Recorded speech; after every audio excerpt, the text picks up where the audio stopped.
Bem-vindo, Requião, tudo bem? Renato Rovai, de Lorenzo, que fantástico. Como estamos? Como está o Paraná? Está quente, está frio? Rovai, a guerra aqui é total. Nós organizamos o comício na minha campanha e do Lula. Foi o maior comício feito pelo Paraná, cerca de 50 mil pessoas. Daí à noite, eu olhei a Globo dando a notícia. Lula esteve em Curitiba, acompanhado de petistas. Não puseram a minha presença, não se referiram ao meu nome como candidato. Eles têm mais horror de mim do que do Lula. E você sabe por quê. Eu sou um brasileiro nacionalista, progressista. Eu tenho posições muito claras a favor do Brasil, a favor do povo, contra o capital financeiro. Eles devem ter tanto ódio de mim quanto tem hoje do Papa Francisco, que é o grande líder contra o domínio absoluto do capital financeiro no mundo e a escravização das pessoas. É uma guerra dura. E eu sou um cara que quer acabar com a mordomia do ratinho. Você sabe que só até junho do ano que vem, ele passou cerca de 20 milhões para o pai dele, no SBT do Paraná, que é do pai. Só para o SBT, fora as rádios. Eles têm uma rede aqui de 100 e tantas rádios. Então, é uma mordomia brutal, é um avanço no dinheiro público dessa forma, é uma imoralidade completa. E eu sou contra também o que eles estão fazendo na linha do Guedes, a privatização da eletricidade. Nós estamos com a tarifa mais alta da história do Paraná, na Copel, Companhia de Energia Elétrica. E esse lucro fantástico vai para os sócios acionistas, não há investimento significativo. Sabe quem são os sócios acionistas, Rovai? Bombeiros e policiais do Estado americano, Ford Foundation, Ford dos Estados Unidos, Caterpillar do Canadá, fundos de pensão de estados norte-americanos. Eles venderam a Copel Telecom, Rovai, que é o sonho de todo estado, de toda cidade ter uma internet pública. Eu coloquei a internet em 2.200 escolas do Paraná. Venderam e alugaram em seguida o sinal da empresa que era nossa. Fibra ótica em todos os postes da Copel do Paraná. É o governo do Guedes, é o governo dos grandes. E dão 17 bilhões de reais de isenção fiscal secretamente para os tubarões da economia, mas há 8 anos não dão uma correção salarial para os funcionários públicos e cobram tarifas pesadas da pequena e média empresa. É o governo do Guedes, é o governo clássico do capitalismo financeiro.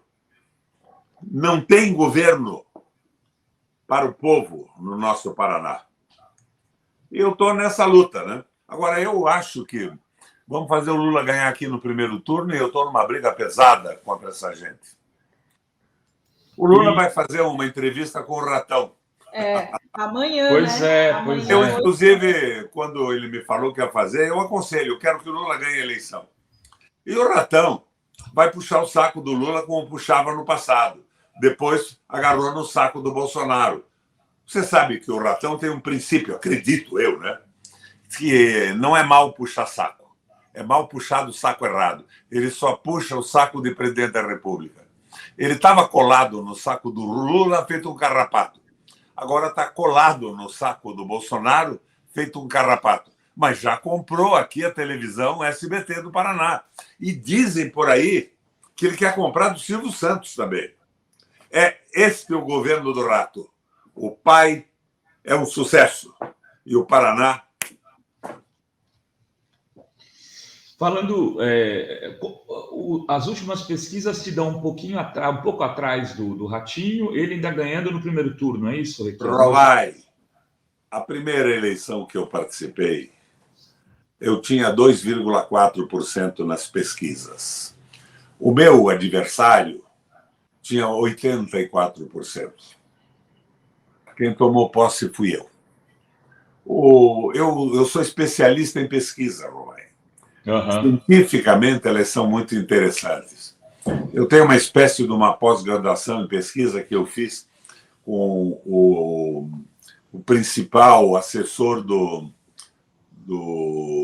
Papa João XXIII, que era o Nestor Kohl.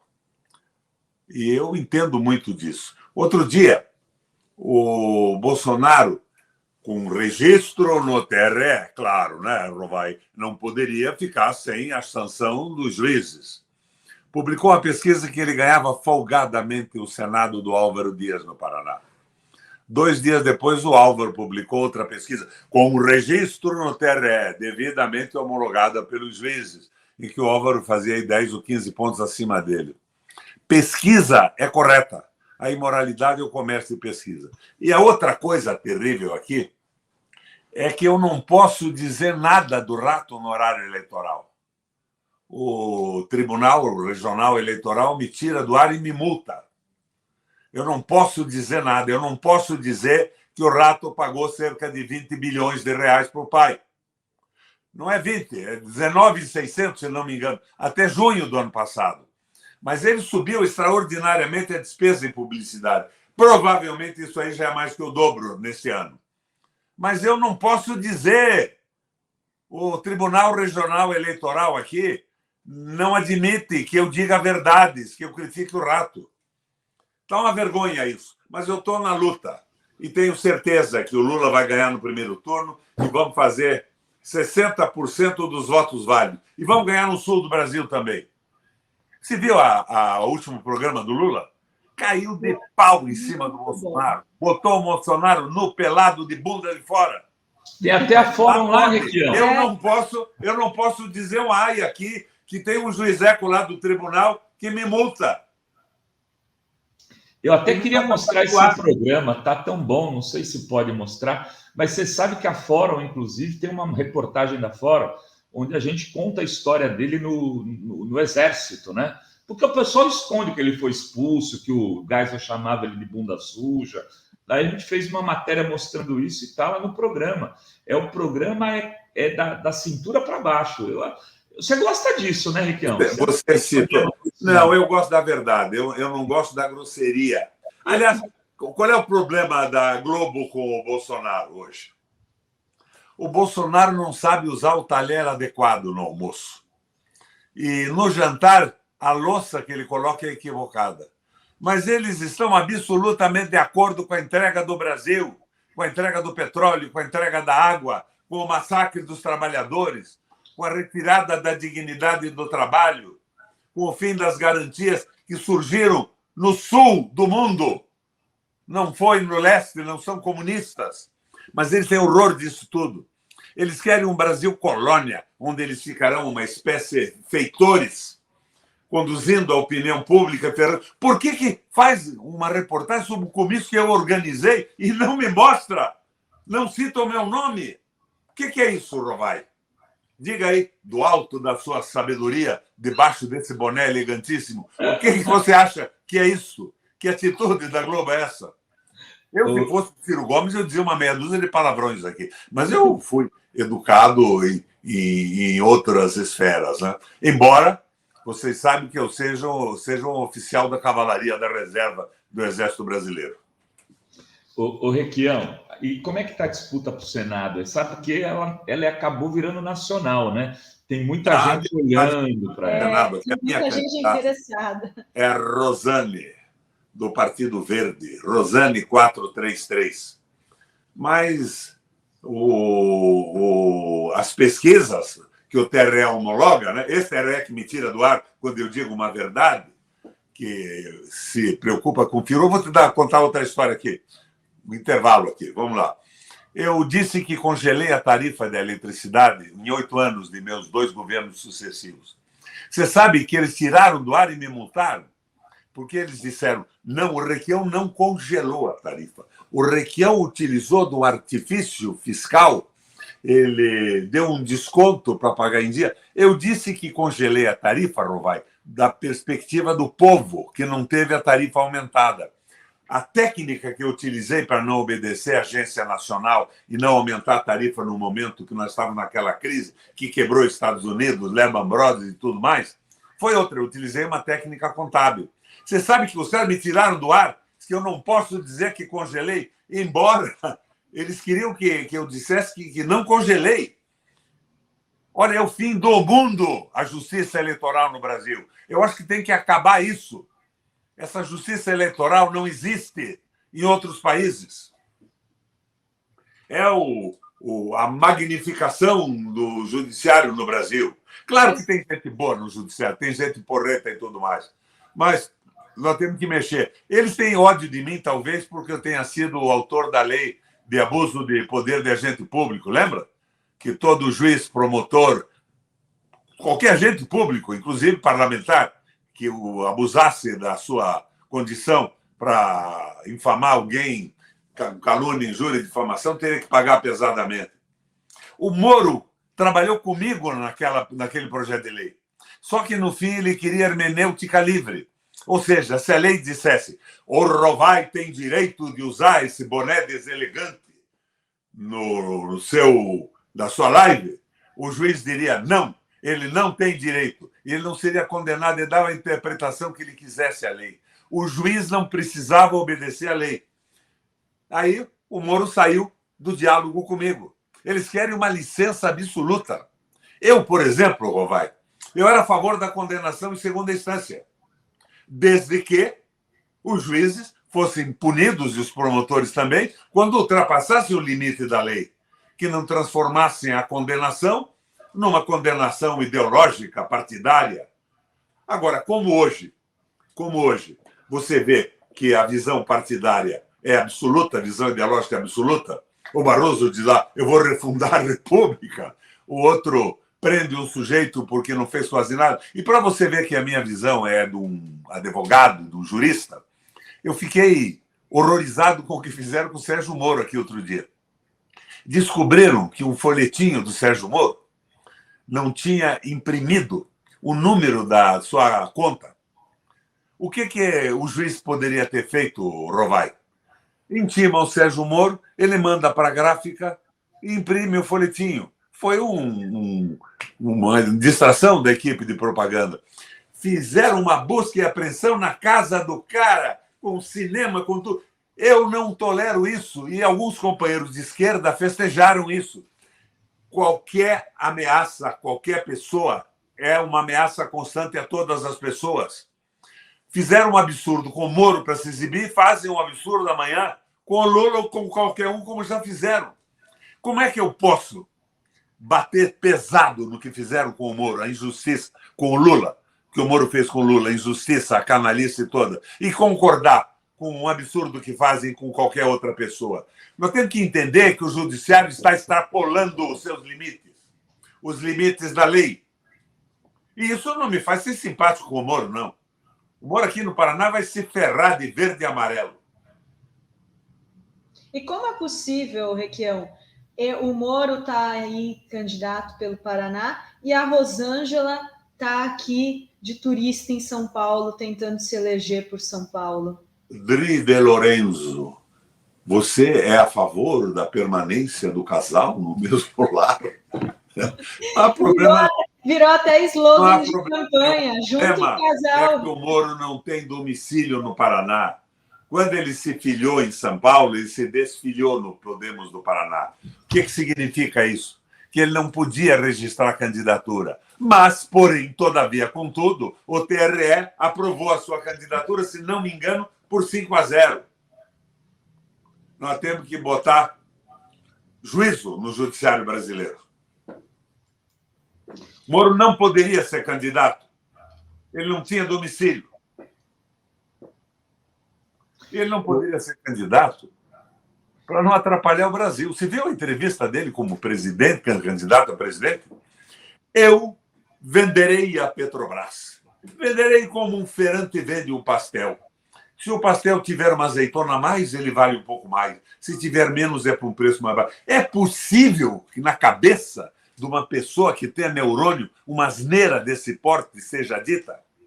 Esse cara é juiz. Como é que passou no concurso? E os 11 produtores rurais, inclusive mulheres que ele prendeu aqui, equivocadamente, erradamente, foram absolvidos depois, mas que foram humilhados, que foram para a cadeia. Como é que é possível isso? E o doleiro, que fica livre até hoje.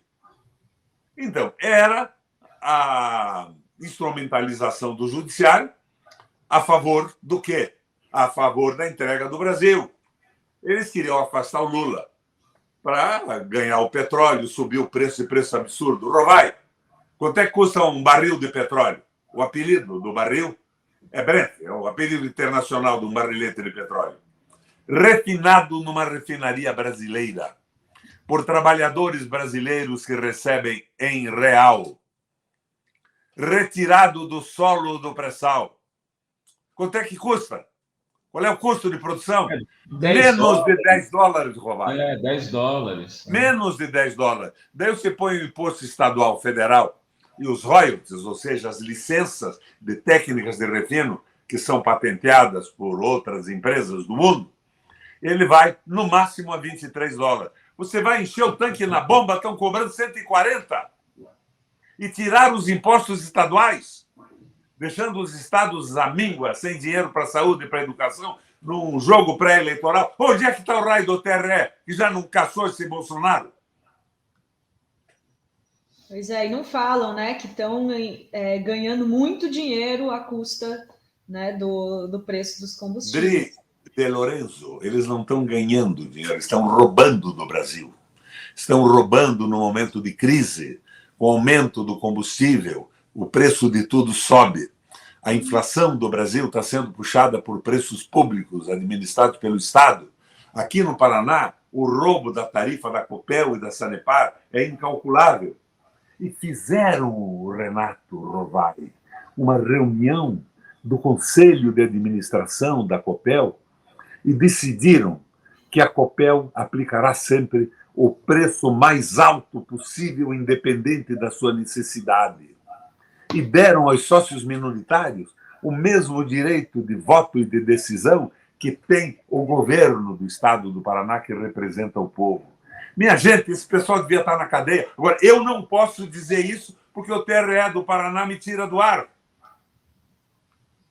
Pelo menos eu imagino que tire. É um horror isso aí. Tem que falar na internet, Requião. Tem que ir para cima. Aqui ninguém vai tirar do ar. É o que estamos fazendo aqui. É o que estamos fazendo aqui. Contando com a beleza da nossa Dri e com a elegância do boné do Renato Rovai. Eu estou entusiasmado com essa campanha eleitoral. Com o seu amigo Ciro Gomes, Requião. Seu amigo Ciro Rovai, sabe o que eu estou vendo? Eu estou aqui no subsolo da minha casa.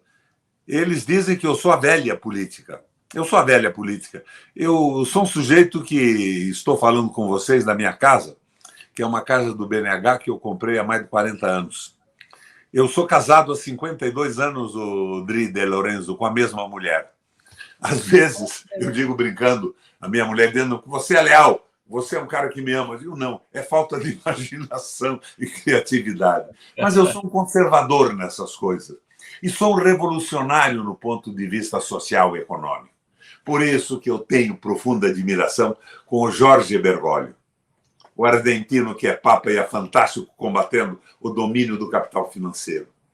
E hoje, no Brasil, Rovai, nós teremos a oportunidade de ter um projeto de desenvolvimento, de processo civilizatório fantástico, no espaço aberto pelo conflito entre a Rússia e os Estados Unidos, onde a Ucrânia é bucha de canhão. Um projeto do Brasil para os brasileiros, para a justiça, para o enriquecimento, para a qualidade de vida do país como um todo. Porque senão, Dri, com a história do Guedes, dos ratinhos da vida que seguem como ratos atrás de um pedaço de queijo, as teses completamente idiotas do liberalismo selvagem, nós dividiremos o nosso país em dois grupos de pessoas. Os que não comem, que é o grande grupo, e os que não dormem, que é um pequeno grupo. Os que não comem porque não têm o que comer. E os que não dormem porque têm medo do desespero da fantástica maioria dos que não comem, que vão acabar protestando e fazendo valer os seus direitos numa crise social evitável com a eleição do Lula agora. e inevitável com a manutenção dessa loucura de Bolsonaro de liberalismo econômico. Rovai, o que é hoje o capital financeiro internacional? É um capital que vai para um paraíso fiscal, muitas vezes, e ele tem origem no quê? Crime organizado, tráfico de droga, tráfico de armas, corrupção nos países. E vem aqui e essa merda de Congresso Nacional autoriza a venda do nosso sistema elétrico para que esses bandidos lavem o dinheiro que adquiriram de formas criminosas no mundo inteiro. E eles vêm fazer o que aqui? Eles vão cobrar a tarifa mais alta que puderem para ganhar dinheiro. Como é que você pode entregar o sistema elétrico? Você viu o que a França fez agora?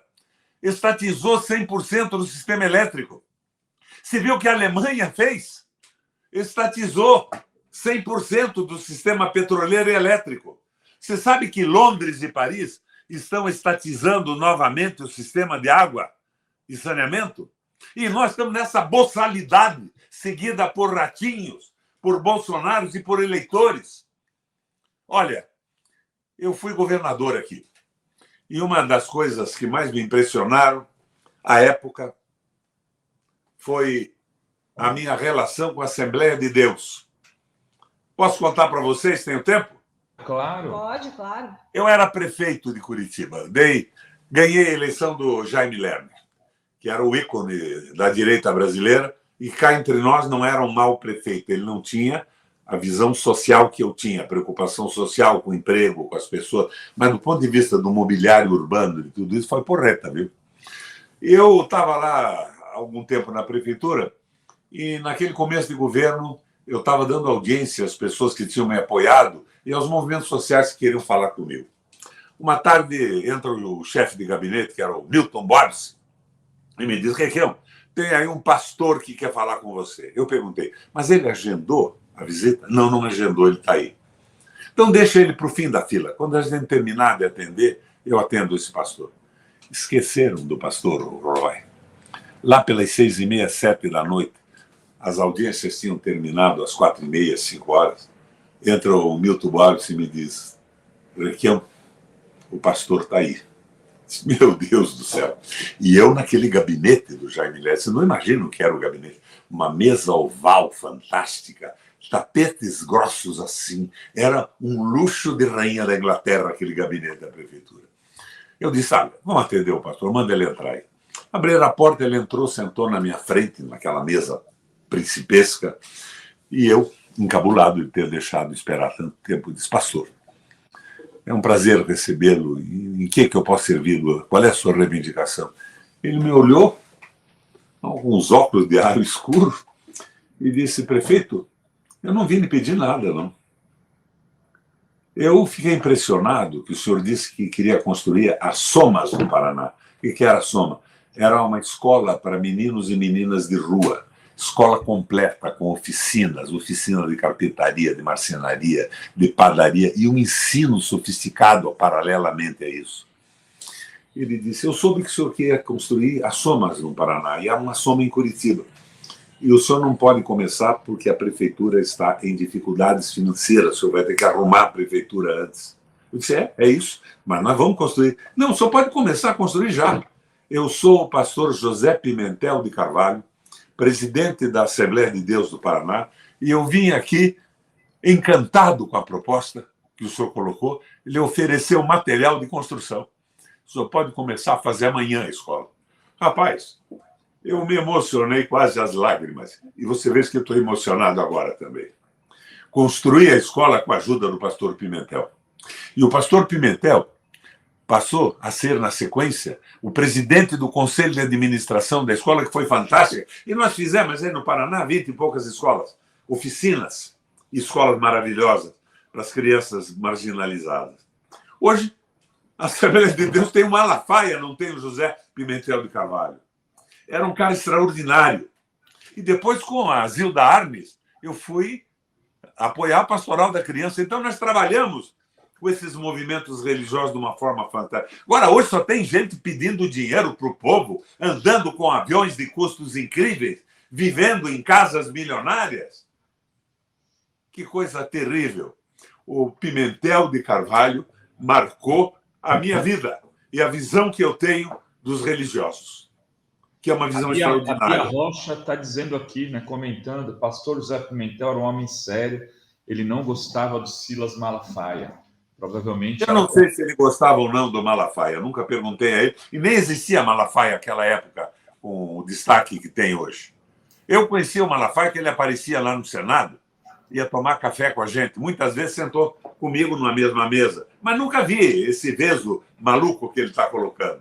Ele é o conselheiro do Bolsonaro agora. Ah, meu Deus. Aliás, falando em Malafaia, a gente tem aqui notícia de hoje que o pessoal está pedindo explicações sobre o Malafaia ter ido no funeral da rainha na comitiva do presidente Jair Bolsonaro. A Samia Bonfim, que é líder do pessoal, pergunta: não tem qual o papel do pastor na Assembleia Geral da ONU? Qual o papel do Malafaia no funeral da rainha? Não tem justificativa para que o pastor Malafaia acompanhasse a agenda presidencial em Londres, paga com dinheiro público, né, Riquel? Dri, eu faço política seguindo um conselho de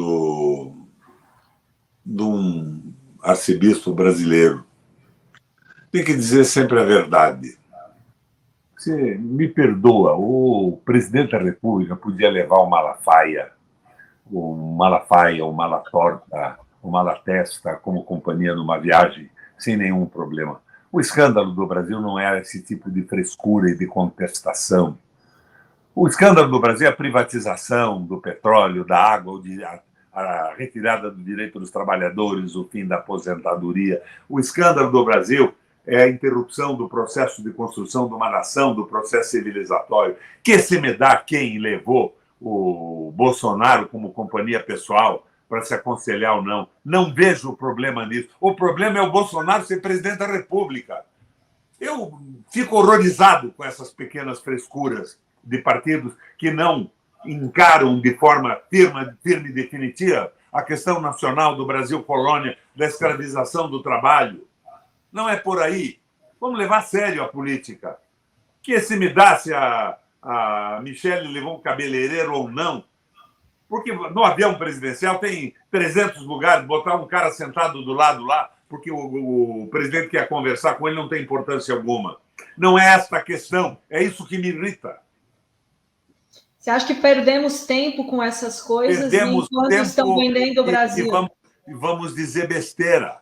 Ele podia ter levado junto com ele o Rovai, se o Rovai aceitasse, ou qualquer outra pessoa num avião presidencial. Claro, mas podia ter convidado, é a escolha dele, não é um crime contra o Brasil. Ficam perdendo tempo com bobagem.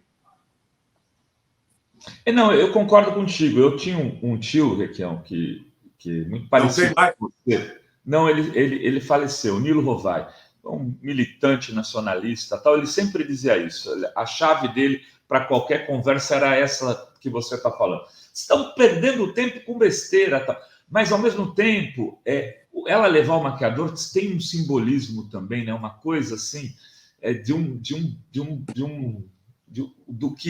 do que eles são, né? Ninguém vai levar um maquiador para uma coisa da rainha. Aliás, vamos mudar, funeral da rainha é uma coisa assim breguíssima, né? É breguíssimo. Eu fico imaginando, se fosse presidente da República, eu mandava uma carta, sabe? Olha, tá tudo bem, as condolências. Claro. É um espetáculo político do poder concentrado. A rainha da Inglaterra, as barbaridades que ela fez. Mas é uma pessoa humana também. Claro. Eu não vejo por que o Bolsonaro ir lá e fazer o desrespeito ridículo de gritar na rua, de dizer bobagem. Mas não é esta a questão. A questão é a nacionalidade, é o Brasil-nação, é o respeito e a dignidade do trabalho. O pessoal às vezes me diz, Requião, você é marxista, você é comunista. Provai. Eu sou marxólogo. Eu estudei as doutrinas sociais, seu avanço no mundo. E o próprio marxismo é dialético. Ele não é o stalinismo, o leninismo de ontem, de século atrás na Rússia. Ele tem que crescer. Sigam o Marx, pensem um pouco nisso. Eu estudei todos os regimes econômicos. Eu fui, nos últimos anos, presidente do Parlamento Europeu Latino-Americano, em Bruxelas, na Bélgica. 45 países. O meu diálogo era com os líderes do mundo. Eu vou me incomodar agora se o Bolsonaro levou o Malafaia ou não, passear de avião. Esse não é o problema nacional. A Globo vai achar ridículo o Malafaia, mas ela não acha ridículo continuar elogiando a política do Guedes, a entrega do Brasil. Eles não acham ridículo que eu faça o maior comício da história do Paraná. Eles filmem o comício na rede estadual e nacional. Não citem o meu nome, que sou o candidato que trouxe o Lula para cá, para o comício. Nunca houve maior. Você sabe que eu fui completamente bloqueado na comunicação do Estado. Eles puseram 161 milhões no ano passado, nesse ano, no orçamento, e dão dinheiro para as redes. Eu não conseguia falar, Rovai. De repente, um diretor de rádio rebelde me convidava, 5 horas da tarde, Requião. Você está convidado para falar conosco. Às 4h30 me ligavam. Não o diretor mais, mas vinha um funcionário. Requião, um problema técnico impede de te pôr no ar. O problema técnico era a conversa da rádio. Eu fui outro dia em Paranaguá, tem uma televisão local lá. Me abriram para conversar. Me deram 8 minutos, Rovai. 8 minutos. E eu conversando com o pessoal disse, Requião, é difícil. Nós estamos te dando 8 minutos aqui, porque o pessoal está meio aborrecido com o Ratinho. O Beto Richa dava 120 mil reais por mês para nós, e o Rato está dando só 70. Mas com mais de 8 minutos, os 70 podem acabar também. É o diabo que o carregue, né? É um jogo duro. Por quê? Porque o Requião tem posições muito claras a respeito de tudo. Eu fui governador vezes e moro numa casa do BNH, onde estou conversando com vocês. A política brasileira é a política que as pessoas querem crescer e enriquecer. Você sabe o que consegue um ratinho no fim da vida? Ele vai ser enterrado na avenida principal do cemitério. Mas ele não terá acrescentado nada para a melhoria das condições do povo, da justiça social, de uma sociedade mais desenvolvida, mais justa. Eles estão liquidando no Paraná com o meio ambiente. E ele bota na televisão, eu sou o campeão do meio ambiente, eu plantei 6 milhões de árvores. Aqui o modesto locutor que vos fala nunca fez propaganda disso, mas eu plantei ao longo dos rios e dos lagos 113 milhões de árvores. E fui condecorado em Frankfurt, na Alemanha, porque foi o maior projeto do mundo. Mas eu não tinha esta rede paga para me louvar. Pelo contrário, o Requião está protegendo a natureza, então ele é contra o agronegócio e pau no Requião.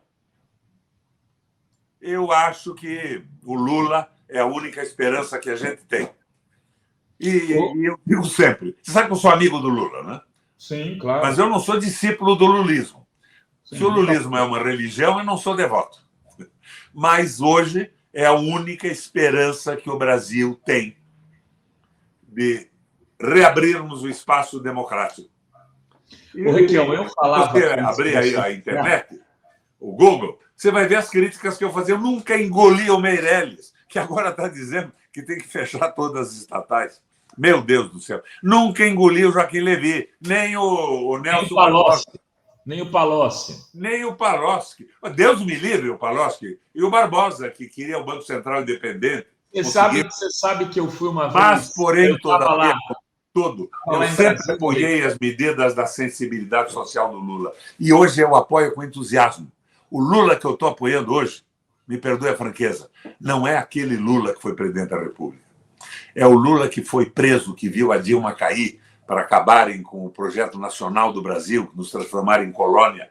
É o Lula que nasceu em Caetés, se criou em Guarulhos e veio num caminhão boia fria de caçamba aberta, uma semana de viagem para São Paulo. Entrou no Senai para ser metalúrgico, cresceu, se transformou no metalúrgico, entrou no movimento sindical e foi crescendo intelectualmente em conhecimento. Virou o líder sindical que enfrentou a ditadura militar naquela greve fantástica dos metalúrgicos de São Paulo. Tomou contato com a social-democracia alemã, fundou um partido político, foi presidente da República, sempre com sensibilidade e identidade com o povo. O Lula é aquele cara que morava num quarto com uma pequena cozinha, com 13 pessoas. É o cara que passou fome porque não tinha emprego. E passou fome também quando tinha emprego e não conseguia sustentar a família com o que ganhava. O Lula é um operário em construção. É aquele operário do Vinícius de Moraes, onde construía casas onde antes só havia chão. Ele cresceu, e cresceu muito agora, com o que fizeram com um governo que tinha tendências populares e nacionalistas. O cara diz, eu não gosto do Lula por isso e por aquilo, mas do Brasil você gosta? Então vota no Lula, que é a única esperança que a gente tem. Deixa eu te fazer uma pergunta. Antes de você entrar aqui, eu estava fazendo um comentário, e eu dizia que, a despeito da eleição de 89 ter sido muito importante para a história do Brasil, né, a despeito de outras eleições terem sido muito importantes para definições econômicas e sociais, eu considero essa, desde o processo de democratização, a mais decisiva para... É a das nossas vidas, não é uma eleição apenas. É a condição de fazer o Brasil avançar a favor do povo brasileiro, da justiça social, com padrões cristãos, que são os padrões básicos da paz, do amor e da solidariedade entre as pessoas. Tem que acabar com esse domínio absoluto dos milionários. Não quer escutar o Requião? Escute o Papa Francisco. Muito bem. Maravilha. Requião, estamos chegando aqui ao final da tua participação, mas eu queria te ouvir falar sobre o Ciro. Né? O Ciro hoje teve uma carta de intelectuais e lideranças progressistas pedindo a renúncia da candidatura dele, com Atílio Boron, muita gente boa, vários ex-líderes, ex-presidente do Equador, por aí vai. Sinceramente, hoje assim, eu já nem acho que se a renúncia ou seria importante ou não, mas o tom que ele está fazendo a campanha me parece tão fora do diapasão do momento. Hoje ele chamou o PT de fascista, né? Meu Deus do céu. Não, ele foi no Estadão para chamar o PT de fascista. Quer dizer, perdeu... Olha, Rovai, aqui no Paraná é mais ou menos a mesma coisa. Eles iam apoiar. O Lupe esteve aqui, me garantiu o apoio do PDT. De repente, eles mudaram de ideia e lançaram um candidato. Eles batem em mim, não batem no rato. O Requião é a velha política, está ultrapassado e tal e coisa. É a mesma coisa. Eles enlouqueceram. Agora, esqueça o Ciro. Não existe mais a possibilidade eleitoral nem nada. Esqueça o Ciro. Não vamos nem comentar isso. Eu, até um determinado momento, eu achava que ele prestava um serviço na discussão das políticas. Nós não somos certos em tudo. Ele criticava uma política do PT, uma proposta e tal. Eu acho que isso levantava, com a discussão, um nível de conhecimento popular. Mas hoje não. É só essa opção marketológica de bater no Lula e conseguir uma virada. Para quê? E, de qualquer forma, apesar daquele livreto dele ter coisas interessantes, tem algumas coisas interessantes, ele apoia o equilíbrio macroeconômico. É a proposta da direita. O congelamento dos investimentos e tudo mais, do ponto de vista geral. Mas tem coisas interessantes, o debate é interessante, mas perdeu o sentido se preocupar com o Ciro. Compra aí um tranquilizante e manda para ele. Diz que ele tem um internauta aqui que disse que ele estava assistindo no Estadão e foi um vexame, o Léo. Ele chamou os jornalistas de resquício de jornalismo e ficou um climão, ou seja, está adotando mesmo a escola Bolsonaro, né, de atacar jornalista. Espera aí, Dri, não me venha com defesa corporativa também. Eu fui vítima do jornalismo pago aqui no Paraná e eu sou jornalista. Sou jornalista diplomado, já atuei muito, escrevia para a Folha de São Paulo, eles me pagavam por artigo, e atuei em rádio e tudo isso. A primeira rádio do Paraná foi fundada por um avô meu com alguns amigos. Mas era uma coisa insignificante, porque não havia nem receptor naquela época. Era PRB2, Paraná Brasil 2. A número 1 era a Rádio Nacional, que ninguém ouvia. Então, os jornalistas, às vezes, não se comportam como deviam também. Eles estão agarrados no saco do patrão e muito poucos preocupados com o verdadeiro jornalismo. Agora, tem maravilhas também, né? Claro que tem. Mas eu acho que o corporativismo, Dri, é a versão coletiva do individualismo e do egoísmo. Essa defesa cega de classe. Atacou os jornalistas. O cara vem, faz uma barbaridade com determinada pessoa, detrata, difama, infama, publica, servindo ao patrão, servindo à direita brasileira e acha que é intocável. Eu fiz o projeto de criminalização dos agentes públicos, juízes, promotores, parlamentares. Precisa ter um alcance mais aberto. A picaretagem tem que ser reprimida em todos os setores da vida social brasileira. Tem superchats aqui também. Eu vou ler. O Rodrigo Stein diz: Curitiba ainda é um tapete-verda, segurava a enchente. Não entendi. Tapete verde. Que se disse o Stein aí. Não entendi. Explica, Rodrigo. Patrícia Gimenez: governador, precisamos ir com tudo no Paraná.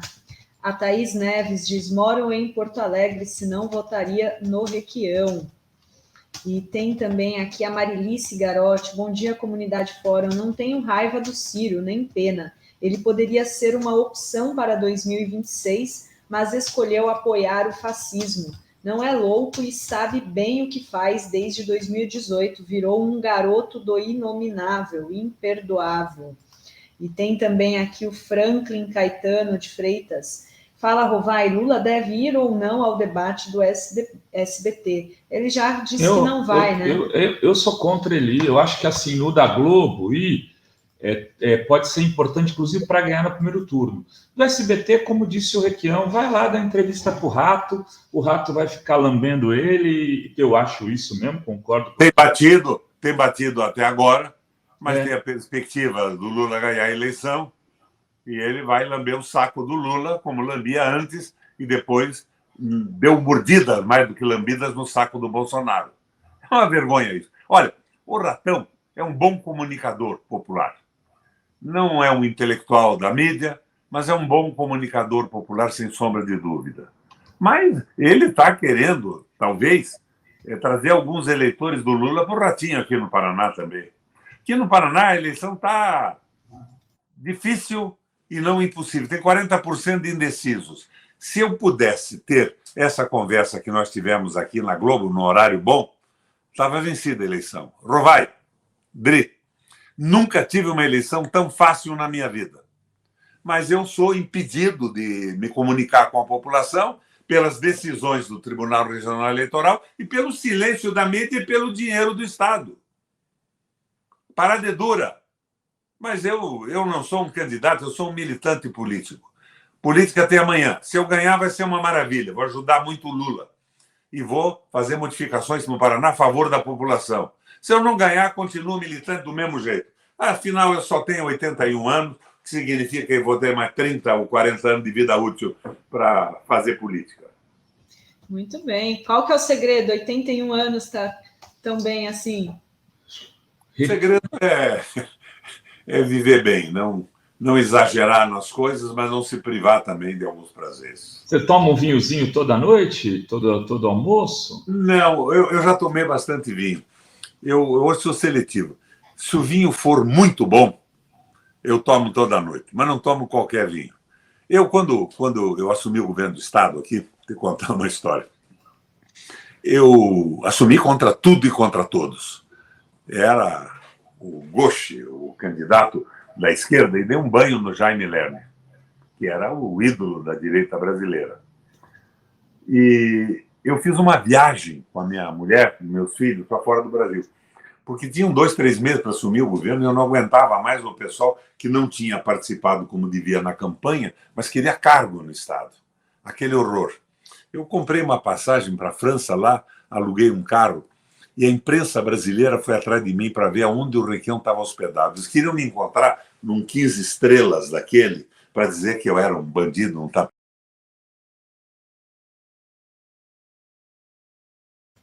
Eita, opa, que o Requião caiu. Acho que ligaram para ele lá. Vamos subir aqui, que já está ali tomando o seu café, o nosso querido Bruno Torturra. O Requião vem para as despedidas dele. O Requião caiu. O Requião, você caiu. O Requião aí. Então, veja lá. E eu fui para a França, eles foram me entrevistar e eu estava hospedado numa pensão, eu, minha mulher e meus 2 filhos num quarto. não quiseram falar comigo, mas ela é Estadão, Folha e tal, não quiseram publicar nada e foram embora, perderam a viagem. Quando eu voltei para casa, eu moro nessa casa, que já era minha, que é uma casa do BNH. Não é de conjunto popular, é feita na cidade, mas uma casa popular pequena, barata, que eu fui reformando nesses 40 anos, é bem gostosa. Estava cheia de presente, Rovai. Tinha presente, tinha caixas de vinho, tinha aparelhos de som, tinha relógios Rolex, estava até o teto. E eu disse, esses caras não tiveram nem comigo na campanha, o que aconteceu? Chamei o pessoal da Polícia Militar que ia trabalhar comigo e pedi a eles, peguem uns caminhões de vocês, peguem os cartões que vieram com cada presente e devolvam para todo mundo. E devolvi tudo. A minha mulher e a minha filha não gostaram do que eu fiz, porque elas disseram, olha, Roberto, algumas pessoas me mandaram um presentinho porque ficaram satisfeitas com a tua eleição. Era uma garrafa de vinho da colônia de Santa Felicidade, não era um Chateau Mouton Rothschild de 15 mil reais a garrafa, e você devolveu tudo. Então, eu estabeleci uma regra. Como governador, eu aceito o presente. O limite são 2 garrafas de vinho ou um livro. Eu ganhei alguns livros e ganhei muito vinho. Mas com as 2 garrafas de vinho, Rovai, eu fui o caramuru. Eu atirei no que vi e acertei no que não vi. Porque como eram só 2, eles não compravam uma caixa de vinho de colônia, compravam vinhos maravilhosos. E quando eu saí do governo e que vim para minha casa aqui onde eu estou, eu trouxe 2.400 garrafas de vinho de primeira qualidade. Então, de vez em quando eu bebo uma garrafa de vinho e tenho muita aí. Acho que eu tenho vinho para os próximos dias. Porturra, vamos marcar uma visita na casa do Requião? Aí para já. Deixo você escolher na década. Muito bem, Requião. Deixa eu ler aí, despedir, mas só ler aqui o psicológico, lógica, o que diz Requião, orgulho deste guerreiro brasileiro. E o Daniel Miage mandou aqui também, cidadãos do Paraná, elejam Lula presidente, Requião governador, Gleisi deputada federal e Renato Freitas deputado estadual. Obrigada pelo superchat, Daniel Miage também. É isso, né? Eu queria agradecer muitíssimo, Requião. Muito obrigada, vou dizer já até a próxima, né? Vamos combinar a próxima, não sei se é semana que vem, mas após a eleição, né? No segundo turno, quem sabe. E é isso, né, Rovai? É isso.